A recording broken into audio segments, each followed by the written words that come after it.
वारकरी संप्रदायात प्रतिगामी लोकांची घुसखोरी झाली आहे. वारकरी संप्रदायात 60% लोकांनी मांडणी जी केली आहे ती धर्मांध शक्तीला बळ देणारी आहे असं त्यांचं म्हणणं. वारकरी संप्रदायामध्ये दरवेळेला तुम्ही जर पाहत असाल तर अनेक जाती धर्माचे लोक असतात. कोणत्याही एका पर्टिक्युलर जातीचा माणूस त्या संप्रदायामध्ये नसतो आणि म्हणून त्याला जातीय बळ देणे वगैरे वगैरे हा जो काही अपप्रचार चाललाय तर खऱ्या अर्थानं हिंदू धर्माला डॅमेज करण्याचा हा एक प्रकार. कृपया त्यांच्यामध्ये असलेली एकता किंवा त्यांच्यामध्ये असलेली ताकद ही डिवाइड करण्याचा जे काही प्रयत्न पवार साहेब करतात असं करू नका. तो संप्रदाय एक वेगळ्या दृष्टिकोनातून महाराष्ट्र त्याच्याकडे पाहतो. त्यांच्यामध्ये वैशिष्ट्य काय आहे तर ते एकमेकाचे चरण स्पर्श करतात. असा मला वाटतं या संप्रदायासारखा दुसरा संप्रदाय महाराष्ट्रात नाही तर देशातही तुम्हाला पाहायला मिळणार. म्हणून त्याच्यामध्ये जातीय काहीतरी घुसखोरी होईल आणि ते त्या ठिकाणी सुद्धा जातीयवाद होईल असं म्हणायला काही हरकत म्हणू नये आणि त्याचा काही परिणाम त्यांच्यावर होणार सुद्धा.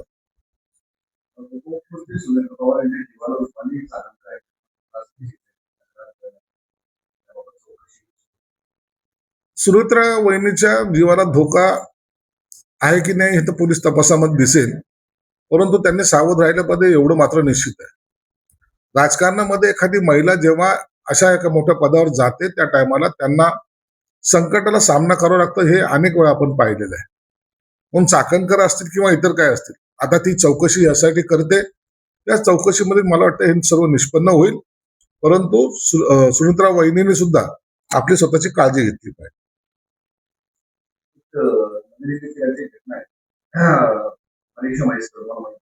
भाषणात बोलताना असं म्हणतात की माझा विभाग चालवायला आम्हाला महिला अधिकारी नको, मला महायुती सरकारच्याच एका मंत्र्याने सांगितलं आणि महिला म्हणून मला डावलण्यात आल्याची प्रथम भावना करायची. मनीषा म्हैसकरने इतक्या नंतर आपला खुलासा करणं हे सरकारी अधिकारी म्हणून योग्य नाहीये. एखाद्या मंत्रालयामध्ये कोण सचिव असावा कोण नसावा हा मंत्र्याचा अधिकार असतो.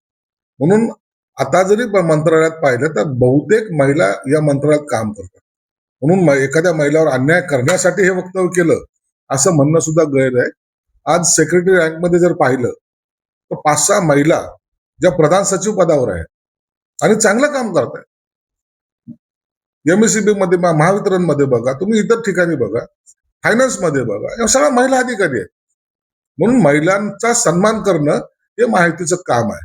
त्यांचा अपमान करणं हे संस्कृती आमची नाहीये.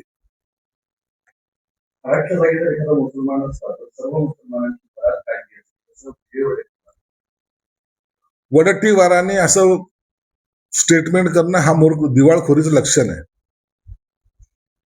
त्यांना कदाचित इतिहास माहीत नसेल, अनेक बाबा हिंदू धर्मीय आताही जेलमध्ये आहेत, अशाच प्रकरणात आहेत आणि ते वर्षानुवर्ष जेलमध्ये आहेत. माझ्या माहितीप्रमाणे 2012-13 पासून अनेक महाराज जेलमध्ये आहेत. राम रहीम आता मागच्या वेळेला तो जेलमध्ये गेलेला. म्हणून जाती धर्मावर आधारित हे प्रकरणाला घेऊ नका. हे बलात्कारी लोक असतील किंवा हे फसवणूक करणारे भोंदू बाबा असतील, हा कोणत्याही जाती धर्माचा असला तर त्याची जागा ही जेलमध्ये असली पाहिजे. म्हणून विजय वडट्टीवारांनी पहिले तो ग्राफ घ्यावा की किती लोक जेलमध्ये आहेत आणि ते कोणत्या धर्माचे आहेत.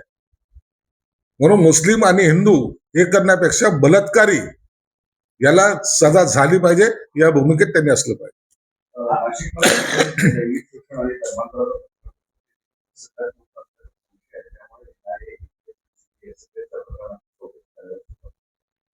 या कॉर्पोरेट सेक्टरमध्ये ही लागण जी लागलेली आहे ना, आता मी मंत्री गिरीश महाजनचं सुद्धा स्टेटमेंट पाहिलं.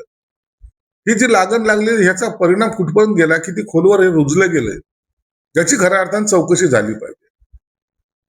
महिलांना अनेक ठिकाणी जॉब जो हवा असतो तो ऑफिशियल जॉब हवा असतो, त्या फील्डवर फिरत नाहीत.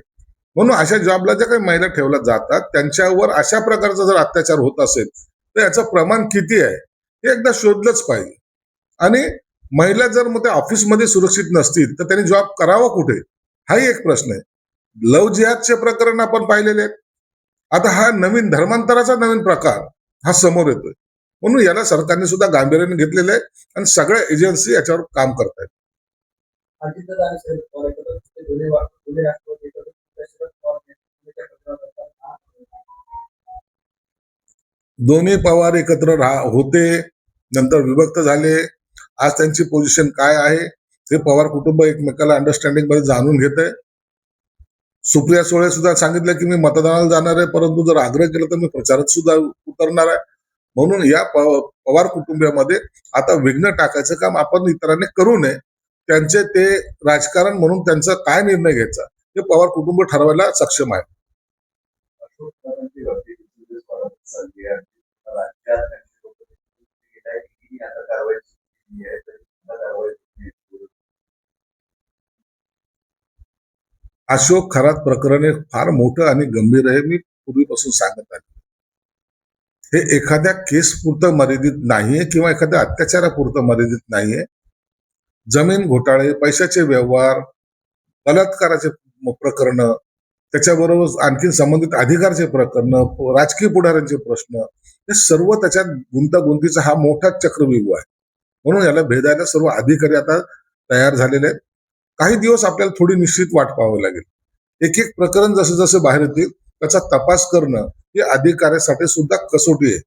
म्हणून या प्रकरणामध्ये अशोक खरात आणि त्याच्याबरोबरचे असलेले सहकारी आता काही दिवसानंतर त्यांच्या सहकार्याचे नावं यायला सुरुवात होतील आणि ते सुद्धा आपल्याला जेलमध्ये दिसतील.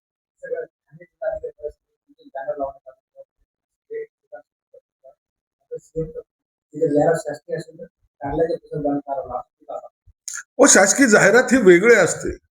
शासकीय जाहिरातीचा एक प्रोटोकॉल असतो आणि हा प्रोटोकॉल तुम्ही आम्ही नाही तर सुप्रीम कोर्टाने ठरवलेले डायरेक्शन प्रमाणे द्यावा लागतो.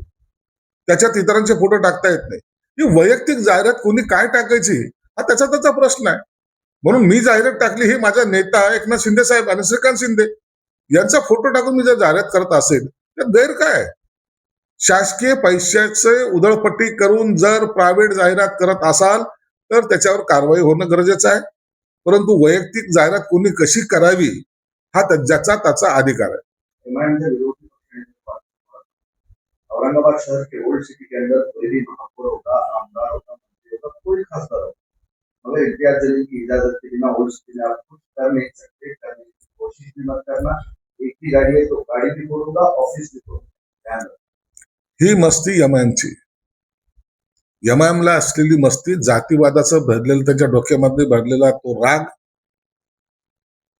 औरंगजेबचं संभाजीनगर झालेलं नामांतर आणि त्याचे आता जे नगरसेवक निवडून आलेत त्याच्यामुळं त्यांच्यामध्ये आलेली मस्ती त्याचा हा परिणाम आहे.